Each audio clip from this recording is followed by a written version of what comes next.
El día de hoy hablaremos sobre la relación México-España, la cual data desde hace más de 5 siglos. Estas relaciones han sido calificadas por muchos politólogos como intensas, debido a los altibajos que han tenido a lo largo de la historia. En este episodio nos acompaña la presidenta de la Comunidad de Madrid, Isabel Díaz Ayuso. Muchas gracias por la invitación. La presidenta de México, Claudia Sheinbaum. Un placer.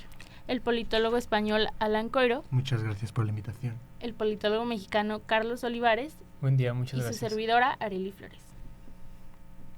Hoy, México es el país latinoamericano que más invierte en España, mientras que España es la segunda fuente de inversión extranjera directa en México en el mundo y la primera entre los países de la Unión Europea. En 2015, nuestro comercio bilateral casi alcanzó 8,000 millones de dólares. Su alto impacto económico bilateral hace clara la necesidad de estudio y debate de las relaciones de estas dos naciones. Bienvenidos a nuestro programa Perspectivas Globales. La relación México-España ha entrado en una fase inédita este 2026. La reciente gira por México de la presidenta de la Comunidad de Madrid, Isabel Díaz Ayuso, ha provocado una tormenta diplomática.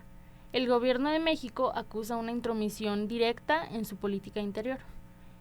Doctor Olivares, desde el punto de vista de la ciencia política, ¿usted cree que estamos ante un acto de diplomacia paralela o de franca injerencia? Bueno, para responder esa pregunta tenemos que ver un poco más hacia el pasado, porque como bien nos menciona, la relación, al menos no bien establecida entre México y en España, data a más de hace 5 siglos. Entonces, recordemos que España fue quien descubrió América en 1492. A partir de ese momento se empiezan a establecer relaciones entre estas dos entidades y es una de las formas más claras en las que podemos ver uno de los conceptos más importantes de la ciencia política, que es el imperialismo. El imperialismo es una doctrina que define la dominación de una nación o un estado sobre otros. Esto lo hace por medio de la adquisición de las tierras o de la imposición de un control político y económico de una nación dominante hacia otras. Eso es el imperialismo. Y esto se puede ver de una manera muy clara de la relación México y España por medio de la forma en la que se dio el periodo de dominación de estas dos naciones. Y uno de los elementos clave es el Tratado de Tordesillas, que es el tratado que se estableció en 1494 entre Portugal y España, que era la forma en la que se iban a dividir el Nuevo Mundo entre estas dos potencias. Y también se puede ver la participación del Papa Alejandro VI, que fue el que se puede decir que avaló este tratado, pues a estos dos países les encomendó la conquista espiritual de las nuevas tierras. Estos países tenían la necesidad o el papel que les dio el Papa de imponer la monogamia, combatir el incesto y también la idolatría de los que en ese tiempo se les consideraba salvajes. Pero también podemos recordar que no se dio el reconocimiento instantáneo de México como una nación independiente una vez dado el conflicto entre México y España en la independencia. Como bien sabemos, la independencia terminó en 1521. En 1521 México se independiza, sin embargo España no lo reconoce. Esto se puede contradecir con la tesis golfsteriana, que afirma que cualquier estado que cumpla con la definición no moral es legítimo, o sea, con que tenga una autoridad y un poder de facto se puede entender como un poder de juro. Esto no lo hizo España, entonces podemos ver que esta tesis golfsteriana no se llevó a cabo en esta relación. Muchas gracias, doctor Olivares. Continuamos con su opinión, doctor Coiro. Vale, concuerdo con el doctor Gustavo. Se puede entender que en el pasado este concepto de imperialismo es totalmente certero. España fue una gran potencia durante esta época colonial por el Imperio Español, trayendo el catolicismo, la doctrina, parte de la fuerza de lo que conocemos como escuelas, de las escuelas, todo este tipo de atributos o parte de lo que contribuyó a los estados latinoamericanos. Sin embargo, creo que actualmente se ha habido como esta modificación, ya no de una forma tan violenta, con tanto poder, y hablando terminología de si había mucho o poco poder por parte del Imperio Español. Creo que caemos en la narrativa de que actualmente ya no hay un posible imperialismo de facto como ocurría siglos atrás, sino que creo que es por parte de este poder suave, en el que justamente, como lo cito a Joseph Nye, que nos enseña que el poder de hoy es reticular, simplemente es por medio de pequeñas inferencias, de pequeñas acciones, ya sea políticas, económicas, culturales, en la que a los países puede haber este estire y afloje entre narrativas, entre discursos, y considero que por parte de España en la actualidad hay una retroalimentación entre México, España, y no meramente pongamos el ejemplo de España. Actualmente las políticas arancelarias y económicas del mandatario estadounidense Donald Trump, creo que es parte de este poder suave, que independientemente que son sanciones económicas, es parte de la narrativa, y considero que este podría ser me atrevo a decir que un nuevo imperialismo a partir de la coerción no violenta, sino impuesta a partir de políticas internacionales. Esto es muy cierto, porque el poder suave puede ser visto de ambas naciones. En España, en México se sigue ejerciendo. En el caso de España tenemos el del documentalista José Luis López Linares, que tiene su propia productora, que se llama López Films, que se dedica a hacer varios documentales donde trata de dar una nueva perspectiva a lo que fue la conquista de México y de América. Entonces tiene documentales como el de Hispanoamérica, que trata de cambiar esta perspectiva, y que por supuesto forma parte del poder suave, porque son herramientas videovisuales y también auditivas que tratan de llegar a diferentes partes del mundo, no solamente de España, sino también en México y en otras naciones.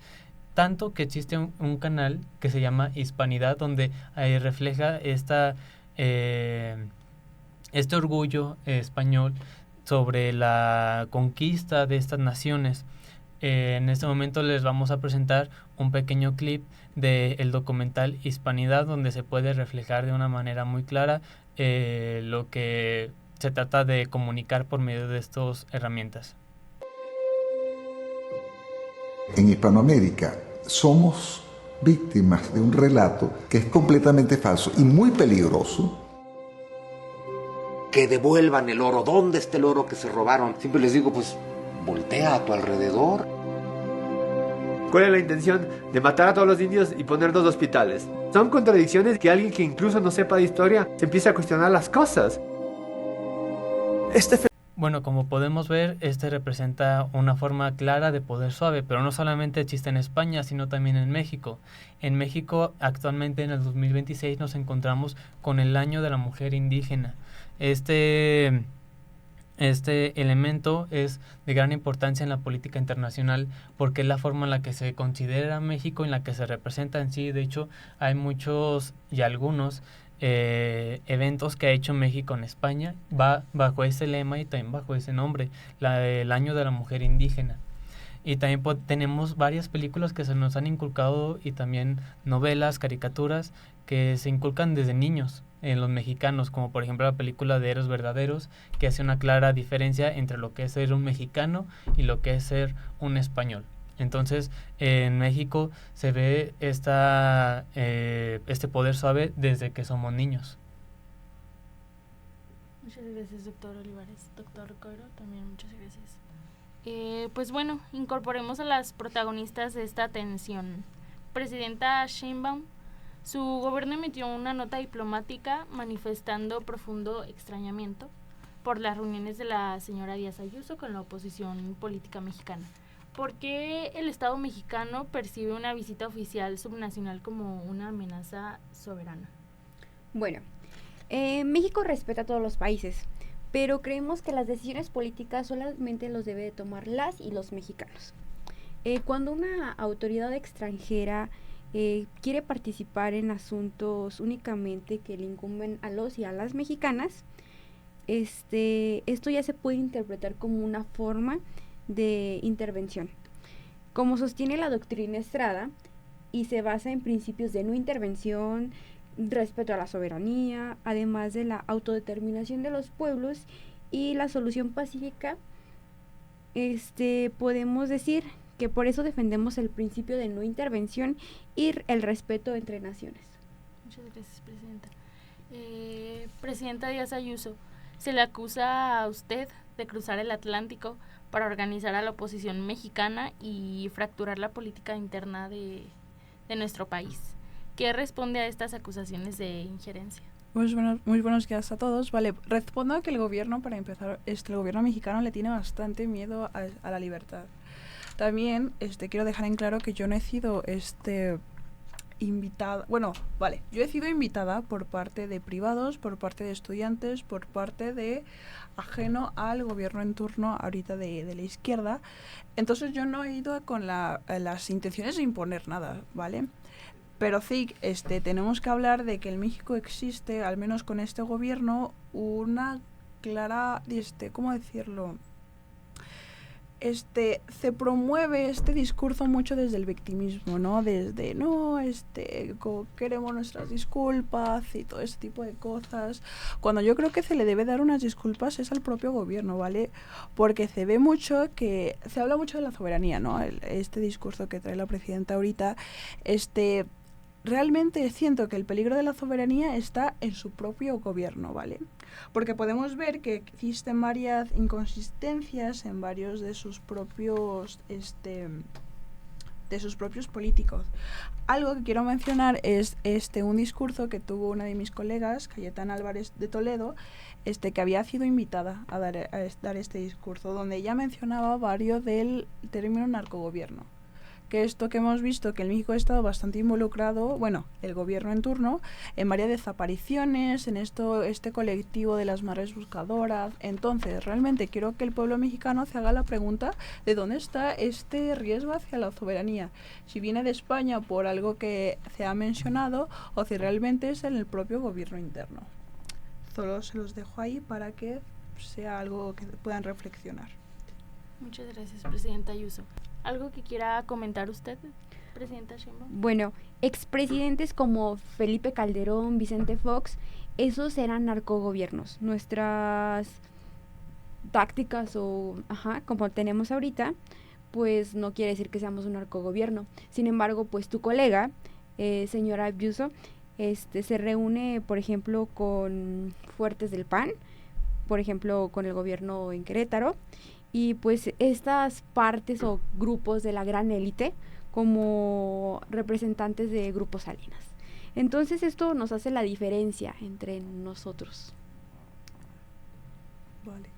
Muchas gracias, Presidenta Sheinbaum. Bueno, terminamos con esta primera parte del programa y continuamos con la siguiente. Entraremos al terreno de los intereses en juego. Doctor Coiro, ¿qué ganan actores como Díaz Ayuso y la oposición mexicana con esta polarización? Vale, interesante pregunta, considero el día de hoy que en 2026 la oposición mexicana creo que está en el perfecto timing, en el que puede construir una narrativa en pro a las faltas de atención, a la crítica que se le hace al gobierno actual, encabezado por acá la presidenta Sheinbaum. Considero que es la construcción de un nuevo discurso, de este gran poder que tiene actualmente las derechas, ya sea la derecha española o la derecha mexicana en este caso particular, el uso de proyectar tanto en México como en el espacio internacional la construcción de que nosotros, bajo los principios tal como lo encabeza la oposición del Partido Acción Nacional de Patria, Familia y Libertad, como una alternancia, como una posibilidad, obviamente influida bajo esta ideología de derecha, que puede fortalecer tanto a la sociedad, y mucho más importante, que se nota la influencia de la participación de la sociedad y de los grupos privados. O sea, tenemos los claros ejemplos de la invitación de la diputada, colega de la señora Ayuso, la señora Cayetana Álvarez de Toledo, que incluso fue invitada días recientes a una plática por parte de la Universidad de la Libertad, creada por un gran líder actualmente renombrado, un líder empresarial de Grupo Salinas, Ricardo Salinas Pliego, en el cual pues ha sido un actor principal dentro de la política mexicana, en la cual busca reivindicar un gobierno o posible, como él lo denomina, izquierdas de mierda, o zurdos de mierda, en el sentido de que no dan premisa a la libertad, al libre mercado, a la protección de la seguridad. Y pues vale, en España, bueno, tenemos que pues construye esta nueva narrativa de la iberósfera, de que España siempre ha sido como este gran líder para las excolonias españolas en América Latina, y asimismo hace como una tipo efecto espejo, en el sentido de que en México está pasando o está gobernando la izquierda o el progresismo, y que vale, es un poco contradictorio porque igualmente en España está encabezado por el jefe de gobierno, Pedro Sánchez, que es oposición a usted, señora Ayuso, en el sentido de que pueda ver como esta confrontación entre ambos gobiernos, que a pesar de que son asímiles, pueda haber este conflicto entre narrativas o propuestas de gobierno. Y asimismo, este temor o este miedo de si no reivindicamos los valores de la sociedad, si dejamos que así lo llaman como comunismo o socialismo, en el caso particular, cuyo nombre es parte del partido gobernante de Pedro Sánchez, como este terror, este miedo a la incertidumbre, a lo que ocurre en México en el sentido de la división de poderes, de la cooptación total del Estado. Así que, vale, considero que esos son los actores más relevantes en este 2026. Muchas gracias, doctor. ¿Algo más que quieran comentar sobre esto?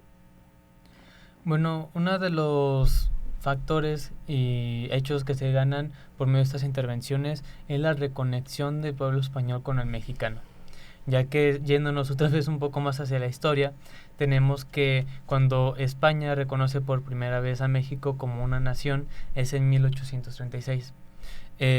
Hasta ese momento se dieron unas relaciones, se podría decir, un poco estables, e incluso es hasta 1931 que se eleva el nivel de relaciones y se establecieron embajadas formalmente. Anteriormente eran ministros residentes, a partir de 1931 se establecen embajadas. Sin embargo, ocurre la Guerra Civil Española, y con la Guerra Civil Española hay que decir que hasta este momento todavía, según los analistas, existía cierta imagen negativa hacia los españoles. Sin embargo, a partir de la Guerra Civil Española y con los exiliados que llegaron a México, se estableció este lazo de comunicación más efectivo entre mexicanos y españoles, donde ya había un lazo más consanguíneo, por decirlo así, donde ya había una relación más clara, que esto se puede ver, por ejemplo, a partir de políticos mexicanos que han definido los exilios españoles como una parte importante para México. Por ejemplo, Reyes Heroles decía de manera textual que los grandes españoles se convirtieron finalmente en grandes mexicanos. Entonces, también está en una entrevista que le hicieron al expresidente Adolfo López Mateos, donde le preguntaban que cómo estaría la relación con España, México durante el régimen franquista, si establecerían relaciones, y el presidente dijo, con España todo, con Franco nada. Entonces se puede establecer esta relación que es no un repudio o una falta de comunicación no con España, sino con Francisco Franco. Sin embargo, aunque no había estas relaciones diplomáticas tal cual, tenemos que había relaciones económicas. Las relaciones económicas no se suspendieron, había grandes relaciones entre estas dos naciones. Aquí podemos ver el concepto de globalización líquida de Zygmunt Bauman, que menciona que la globalización en la que nos encontramos ha limitado el papel del Estado en temas económicos, de manera que la economía fluye y el papel del Estado ha sido pasado a segundo nivel. Y pues esto se puede ver como México y España, aunque no tenían relaciones formales diplomáticas, sí existía una relación económica, globalización líquida. Es hasta 1977 que, según Treviño, se establecen relaciones diplomáticas entre España y México en el sexenio de Portillo. Con el sexenio de Portillo, según Videgaray, se establecen varios aportes, como por ejemplo la supresión de las visas y varias accesibilidades que se les daban a estos pueblos. Entonces, a partir de la llegada de los exiliados, a partir de estos tratados, se estableció un vínculo entre mexicanos y españoles que por medio de la llegada actual de Díaz Ayuso se está retomando esta relación que había entre mexicanos y españoles, porque tenemos casos como, por ejemplo, en 2019, como López Obrador emitió una carta donde buscaba las disculpas de España. En ese momento, según el presidente mexicano, se dio una pausa a las relaciones entre ambos países. Entonces, vemos cómo estos tipos de esfuerzos de llegada de políticos españoles busca retomar esa cercanía que se dio a partir de la Guerra Civil Española. Gracias, doctor. Bueno, continuamos. Actualmente se menciona que la oposición busca apoyo en el extranjero. Yo le pregunto a usted, doctora Sheinbaum, ¿teme su gobierno que esta alianza entre la derecha española y la derecha mexicana se traduzca en presiones económicas y bloques corporativos desde Europa? No, ya que pues México es un país fuerte y pues mantiene relaciones económicas, culturales y también sociales con España y además con Europa. Existen sí las diferencias políticas, pero pues esto no debe intervenir entre el comercio ni la intervención.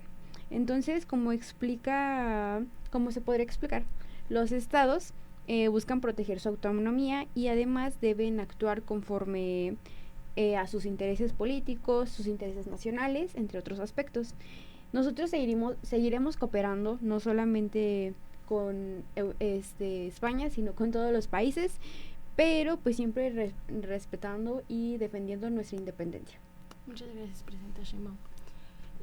Presidenta Díaz Ayuso, al consolidar un bloque iberoamericano de derechas, ¿usted cree que se corre el riesgo de arrastrar a las grandes empresas españolas que operan en México a un campo de batalla político que a ellos no les interesa? Ok, vale. Yo creo que las empresas necesitan como que cierta certidumbre, ¿no? Algunos tribunales independientes y que los gobiernos no estén cambiando de jugada a la mitad del partido. Entonces, hay más porque luego esto se cambian a consideración de la ideología, ¿no? Vale, nuestro deber como políticos liberales es denunciar aquellas derivadas donde ocurran ese tipo de cosas, ¿vale? Más que nada yo veo que esto, el estarnos uniendo partidos o aquellas personas que empiezan a hacer un poco similar, más que darlo como algo, un rompimiento, es como realmente fortalecer este tipo de cosas. También que nosotros no polarizamos, quien polariza es quien desde el poder estima el capital privado y exige aparte, que volvemos a lo mismo, un poquito ahí, estar pidiendo disculpas por cosas que ya han pasado, ¿vale? Entonces como seguir. Vemos que luego con los tipos de apoyos que se da, hay muchas cosas que a mi parecer están frenando este tipo de cosas con las empresas que buscan crecer, ocupan expandirse, hacer un poco más con la libertad y todo este tipo de cosas, y a mí al parecer el gobierno sí limita bastante ese tipo de cosas por la ideología que trae bastante de izquierda, así que son cosas que deberían mejorar a futuro. Muchas gracias, Presidenta. Cerramos con esta fase de nuestro podcast y continuamos con usted, doctor Olivares.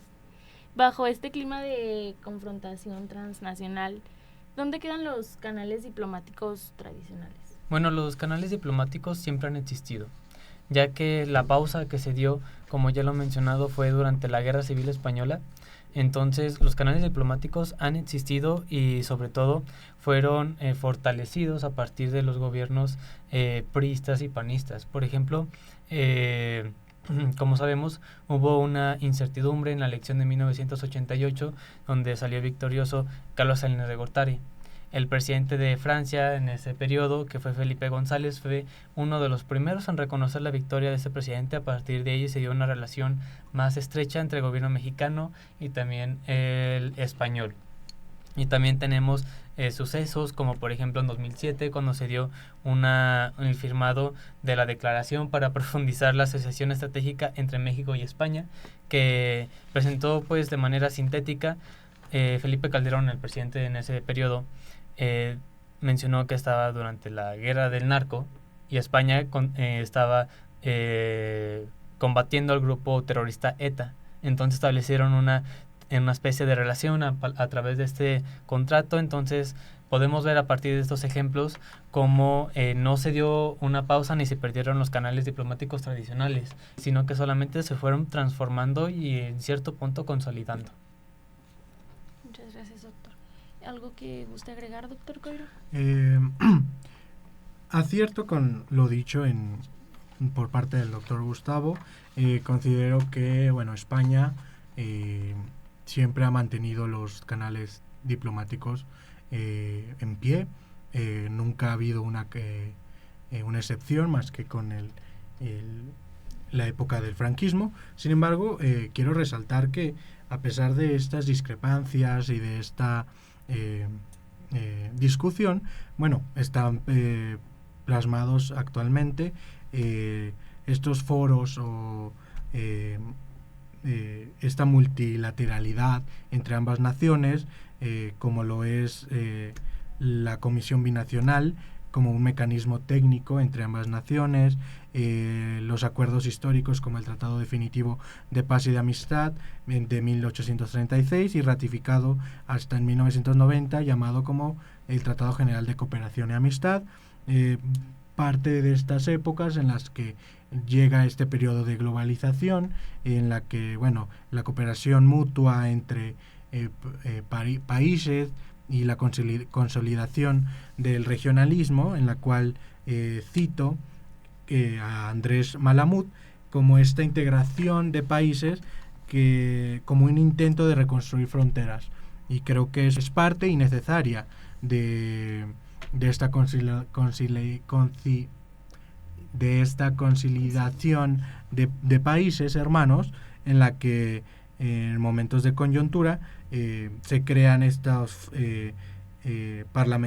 foros parlamentarios globales, la creación de la Unión Europea, y justamente como parte de estas negociaciones, a partir de intereses, se crea la Asamblea Parlamentaria Euro-Latinoamericana, el Foro Parlamentario Iberoamericano, Y justamente en días recientes se ha reunido la presidenta de la Comisión Europea, Ursula von der Leyen, aquí con México, por lo cual indica que ha sido o es parte de esta reorganización de poderes, reorganización económica, para redistribuir los intereses económicos de ambas naciones. Y vale, que España siempre fue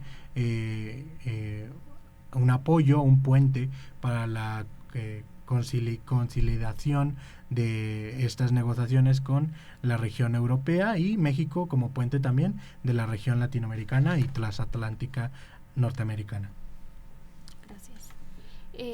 Pues bueno, vamos llegando al fin del programa del día de hoy, y para cerrar nuestra mesa de debate, como es costumbre en Perspectivas Globales, les pediré que respondan de manera concreta las siguientes 3 preguntas fundamentales de nuestro análisis sobre el futuro de esta problemática.